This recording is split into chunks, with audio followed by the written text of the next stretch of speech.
اعوذ باللہ من الشیطان الرجیم بسم اللہ الرحمن الرحیم یا ایہا الذین آمنوا لیستأذنکم الذین ملکت ایمانکم والذین لم یبلغوا الحلم منکم ثلاث مرات من قبل صلاة الفجر وحین تضعون ثیابکم من الظہیرہ ومن بعد صلاة العشاء ثلاث عورات لكم ليس عليكم ولا عليهم جناح بعدهن طوافون عليكم بعضكم على بعض كذلك يبين الله لكم الآيات والله عليم حكيم وإذا بلغ الأطفال منكم الحلم فليستأذنوا كما استأذن الذين من قبلهم كذلك يبين الله لكم آياته والله عليم حكيم والقواعد من النساء اللاتي لا يرجون نكاحا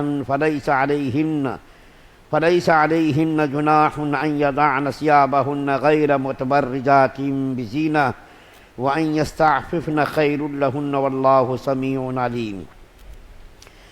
اے ایمان والو، جو غلام لونڈیاں تمہاری ملکیت میں ہیں اور تم میں سے جو بچے ابھی بلوغ تک نہیں پہنچے، ان کو چاہیے کہ وہ 3 اوقات میں تمہارے پاس آنے کے لیے تم سے اجازت لے لیا کریں۔ نماز فجر سے پہلے اور جب تم دوپہر کے وقت اپنے کپڑے اتار کر رکھا کرتے ہو، اور نماز عشاء کے بعد، یہ 3 وقت تمہارے پردے کے اوقات ہیں۔ ان اوقات کے علاوہ نہ تم پر کوئی تنگی ہے اور نہ ان پر، ان کا بھی تمہارے پاس آنا جانا لگا رہتا ہے، تمہارا بھی ایک دوسرے کے پاس۔ اللہ تعالیٰ اسی طرح آیتوں کو تمہارے سامنے کھول کر بیان کرتا ہے، اور اللہ تعالیٰ علم کا بھی مالک ہے، حکمت کا بھی مالک۔ اور جب تمہارے بچے بلوغ کو پہنچ جائیں تو وہ بھی اسی طرح اجازت لے لیا کریں جیسے ان سے پہلے بالغ ہونے والے اجازت لیتے رہے ہیں۔ اللہ تعالیٰ اسی طرح اپنی آیتیں کھول کر تمہارے سامنے بیان کرتا ہے، اور اللہ تعالیٰ علم کا بھی مالک ہے، حکمت کا بھی مالک۔ اور جن بڑی بوڑھی عورتوں کو نکاح کی کوئی توقع نہ رہی ہو، ان کے لیے اس میں کوئی گناہ نہیں ہے کہ وہ اپنے زائد کپڑے مثلا چادریں نامحرموں کے سامنے اتار کر رکھ دیں، بشرطے کہ زینت کی نمائش نہ کریں، اور اگر وہ احتیاط ہی رکھیں تو ان کے لیے اور زیادہ بہتر ہے، اور اللہ تعالیٰ سب کچھ سنتا، ہر بات جانتا ہے۔ آپ کے سامنے سورہ نور کی 3 آیات 58، 59، 60 تلاوت کی گئی ہے۔ ان تینوں آیات میں اللہ تعالیٰ نے 3 احکامات بیان فرمائے ہیں۔ کل آپ کے سامنے بیان کیا گیا تھا کہ اللہ تعالیٰ نے 2 وعدوں کے ساتھ اس امت کو زمین کا مالک اور زمین کا حاکم بنانے کا وعدہ کیا تھا۔ کیونکہ اس مجلس میں یہ بعض لوگ کل نہیں تھے، اس لیے میں اس مضمون کا تھوڑا سا خلاصہ بیان کرتا ہوں، اور کل تفسیر بھی ریکارڈ نہیں ہوئی تھی، اس لیے کل کی تفسیر کا خلاصہ بیان کرتا ہوں کہ اللہ تعالیٰ نے 2 وعدوں کے ساتھ اس امت کو زمین کا وارث، زمین کا خلیفہ، زمین کا مالک، زمین کا حاکم بنانے کا وعدہ کیا ہے۔ اور 2 شرط کیا ہے؟ ایک شرط یہ ہے کہ ایمان والا ہونا، اور دوسری شرط یہ ہے کہ اعمال صالحہ کو انجام دینے والے ہوں۔ ان 2 شرطوں کی تکمیل اگر ہوگی تو اللہ تعالیٰ اس زمین کا وارث مسلمانوں کو بنائیں گے۔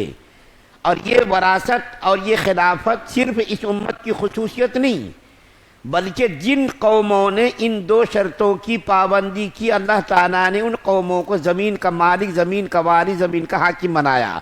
جیسا کہ قرآن کے اندر اللہ تعالیٰ فرماتا ہے من قبلہم، تمہارے پہلے بھی اسی طرح کا ہوا واقعہ، یعنی ان کو زمین کا وارث اور زمین کا حاکم بنایا گیا۔ مثال کے طور پر فرعون کتنا بڑا ظالم، متشدد ظالم بادشاہ گزرا ہے۔ حضرت موسیٰ علیہ السلام سے کئی سالوں تک ان کا مقابلہ رہا۔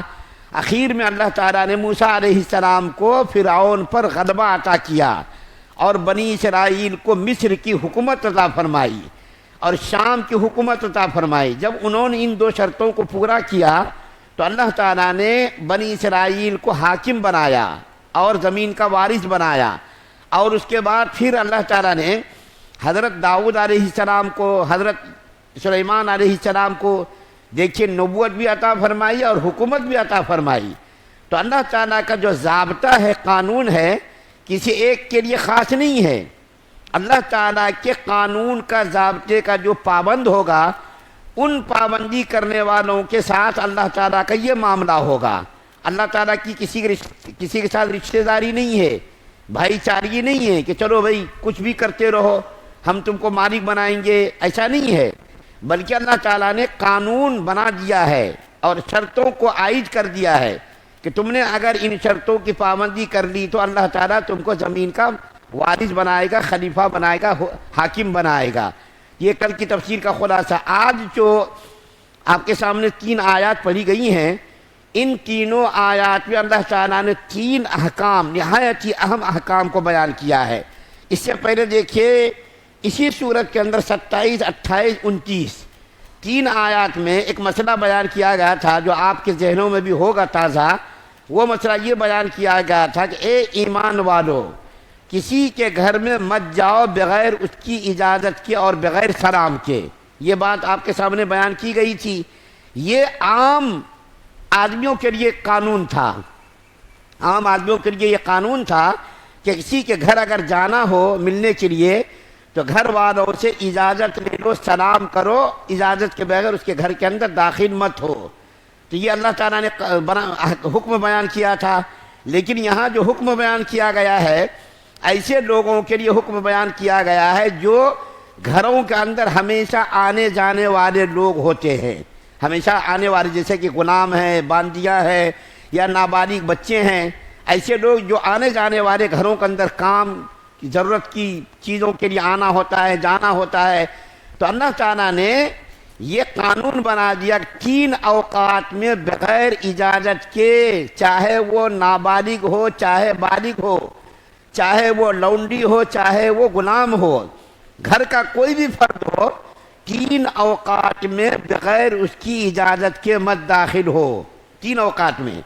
اس کے علاوہ اگر کوئی گھر میں آنا جانا کسی کا لگا رہتا برابر تو اجازت لینے میں حرج واقع ہوگا نا، کہ ہر وقت اجازت لینا. جیسے ابھی آئے، 5 منٹ کے بعد پھر آئے، پھر 5 منٹ کے بعد آئے، تو بار بار آنے جانے والوں کو اجازت لینے میں تنگی پیش آئے گی.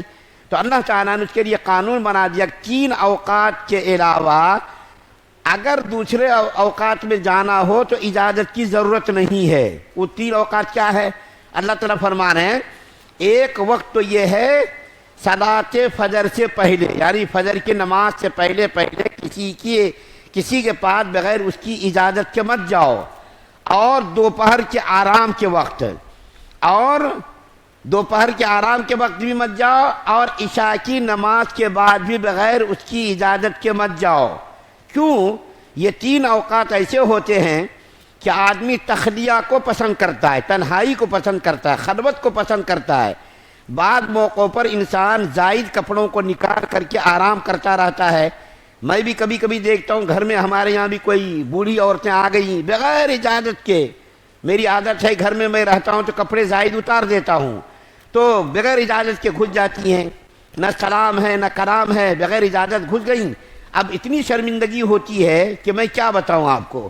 تو ایسے موقع پر اللہ تعالیٰ نے یہ کہہ دیا کہ فجر کی نماز سے پہلے، دوپہر کو آرام کے وقت، عشاء کی نماز کے بعد، ان 3 اوقات میں بغیر اجازت کے کوئی بھی رہنے دو، عورت ہو، مرد ہو، باہر کا ہو، اندر کا ہو، غلام ہو، باندی ہو، نوکر چاکر ہو، نابالغ بچہ ہو، کوئی بھی ہو، ان 3 اوقات میں بغیر اس کی اجازت کے داخل نہ ہو. اس کے علاوہ جو آنے جانے والے ہیں، گھر میں رہنے والے ہیں، اس کے لیے ان 3 اوقات کے علاوہ اس کی گنجائش ہے کہ بغیر اجازت کے آ جائے. بعض موقع پر انسان تنہائی پسند کرتا ہے، خلوت کو پسند کرتا ہے، اور وہ یہ چاہتا ہے کہ ہم تنہا رہیں، کوئی کام کرے، کوئی ہمارے اندر دخل اندازی نہ کرے، تو ان کے جو ہے آرام کے اندر، راحت کے اندر کوئی تکلیف نہ پہنچے. تو اللہ تعالیٰ نے حکم دیا ان 3 اوقات میں آدمی کو چاہیے کہ اجازت کے بغیر داخل نہ ہو. دوسرا کیا مسئلہ بیان کیا گیا ہے؟ دوسری آیت جو 59 نمبر کی پڑھی گئی، اس کے اندر بالغ بچوں کا حکم بیان کیا گیا کہ بالغ بچوں کا حکم یہ ہے کہ بالغ بچے بغیر اجازت کے کسی کے گھر کے اندر داخل نہ ہوں. بالغ بچہ ہو، لڑکی ہو، لڑکا ہو، عورت ہو، مرد ہو، کوئی بھی ہو، یہ عام ضابطہ بیان کیا، عام مسئلہ بیان کیا کہ بغیر اجازت کے داخل نہ ہوں، اجازت لے کر کے داخل ہوں۔ اور تیسری آیت جو پڑھی گئی اس کے اندر اللہ تعالیٰ نے یہ بیان کیا کہ کوئی ایسی عورت بالکل بوڑھی ہو گئی، اتنی بوڑھی ہو گئی کہ نہ تو اس کے اندر نکاح کا کوئی داعیہ ہے، نکاح کا کوئی جذبہ ہے، اور نہ کسی کا دھیان اس کی طرف جاتا ہے، تو ایسی عورت اگر زائد کپڑوں کو مثال کے طور پر چہرے کو، ہاتھ کو اگر کھول دے، برقع وغیرہ چادر وغیرہ اتار دے، تو اس کی اللہ تعالیٰ نے گنجائش رکھی ہے کہ ایسی عورت جس کی طرف نہ تو کسی کو رغبت ہو، نہ خود اس عورت کے اندر شادی وغیرہ کی رغبت ہے، تو ایسی عورت کے بارے میں اللہ تعالیٰ نے گنجائش رکھی ہے کہ اگر ایسی عورت اگر پردے کا زیادہ سختی کا ساتھ اہتمام نہ کرے، پردہ چادر وغیرہ اتار دیں، برقع وغیرہ اتار دیں، تو اس کی گنجائش ہے۔ لیکن موجودہ دور میں مجھ کو یہ بات کہتے ہوئے شرمندگی محسوس ہوتی ہے، آج کا انسان ایسا حیوان بن گیا ہے، جانور بن گیا ہے، نہ تو کسی بوڑھی کو چھوڑتا ہے، نہ تو کسی نابالغ بچی کو چھوڑتا ہے۔ انسانیت آج مر گئی ہے، حیوانیت غالب آ گئی، شہوت کا ایسا غلبہ ہو گیا ہے کہ ایسی خبریں سن کر کے نہایت ہی شرم کا احساس ہوتا ہے کہ جو ہے 80 سال کی بوڑھی عورتوں کے ساتھ بھی لوگ برائی کر رہے ہیں، اور 4 5 سال کی لڑکیوں کے ساتھ بھی برائی کر رہے ہیں۔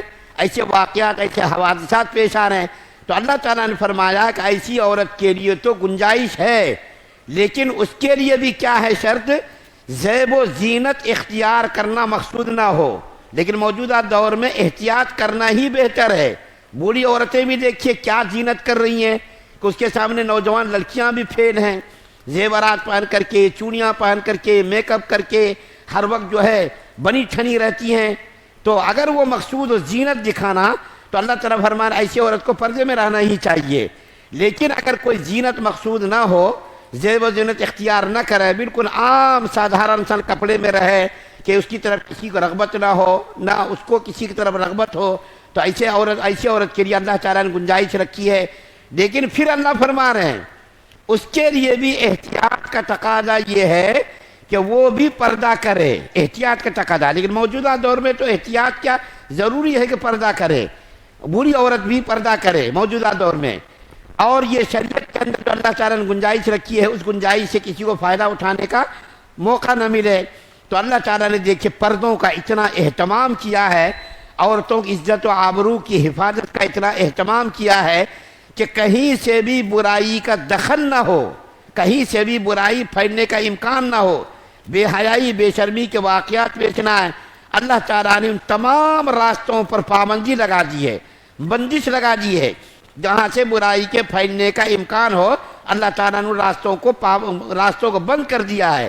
اور اس صورت کے اندر ایسے ہی احکامات کو شروع سے اب تک جو مسائل بیان کیے گئے، ایسے ہی احکام اور مسائل بیان کیے گئے کہ سماج کے اندر، معاشرے کے اندر برائی نہ پھیلے، بے حیائی نہ پھیلے، بے شرمی کا مظاہرہ نہ ہو، ایسے واقعات پیش رہا ہے جس سے عورتوں کی عزت و عصمت تار تار ہو۔ اللہ تعالیٰ نے اس کی عزت کو اتنا محفوظ رکھا ہے اور اس کے بچانے کا اتنا اہتمام کیا ہے کہ اللہ تعالیٰ نے جا بجا قرآنی آیات اتار دی اور مسائل اور احکام اتار دیے کہ اس کے اوپر عمل کر کے اس کی عزت و آبرو محفوظ رہ سکے۔ اللہ سے دعا ہے اللہ ہم سب کو سننے زیادہ کی توفیق عطا فرمائے۔ سبحان اللہ و بحمدہ، سبحانک اللہم و بحمدک، ونشہد ان لا الہ الا انت۔